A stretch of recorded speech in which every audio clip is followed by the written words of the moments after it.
Labdien, skolotāji! Sveiciens zinību dienā! Jaunais mācību gads ir jauns sākums mums visiem. Uzdevuma LV turpina augt un attīstīties, gan ar jaunu mācību saturu, gan ar ērtām iespējām, lai mācīšanās kļūtu vieglāka un interesantāka, lai šis gads ir iedvesmas un jaunu atklājumu pilns. Uzdevuma LV komandai ir svarīgi, lai portāls kļūtu skolotājiem arvien ērtāks un noderīgāks.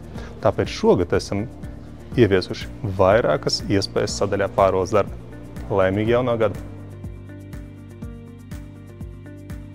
Pēdējo mēnešu laikā esam publicējuši jaunas iespējas. Piemēram, tagad pārbaudes darbos varat uzdot darbu ar kļūdu labošanas iespēju, lai nākamajā mēģinājumā bērni risinātu tikai tos uzdevumus, kuros kļūdījās pirmajā mēģinājumā.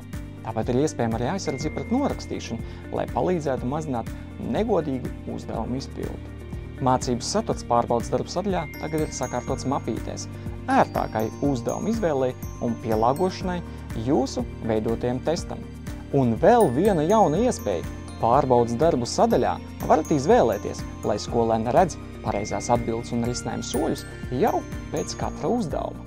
Tāpat varu pačukstēt, ka jau pavisam drīz būs pieejami vēl vairāki jaunumi sadaļā Mani uzdevumi.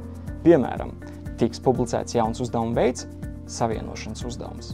Tāpat skolotāji saviem uzdevumiem varēs veidot dažādus variantus un ērti tos kārtot uzdevuma mapītēs.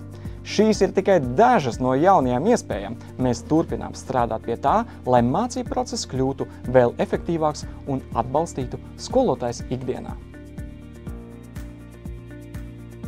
Šajā mācību gadā tiks publicēti gatavošanās materiāli valsts pārbaudes darbiem, kā arī jaunas tēmas matemātikā, latviešu valodā, svešvalodās, vācu valodā un angļu valodā, dabas zinībās, bioloģijā, ģeogrāfijā, fizikā, ķīmijā un citos mācību priekšmetos. Tāpat arī strādājam pie konkursa matemātiskais ķēriens satura. Novēlu, lai katra stunda kļūst vieglāka un radošāka, izmantojot Uzdevuma LV kā uzticamu palīgu mācību procesa organizācijai. Ja vēlaties par Uzdevuma LV iespējām uzzināt padziļināt un kā tās efektīvi izmantot mācību procesā, aicinām skolotājus pieteikties apmācībām, rakstot e-pastu uz info@uzdevuma.lv.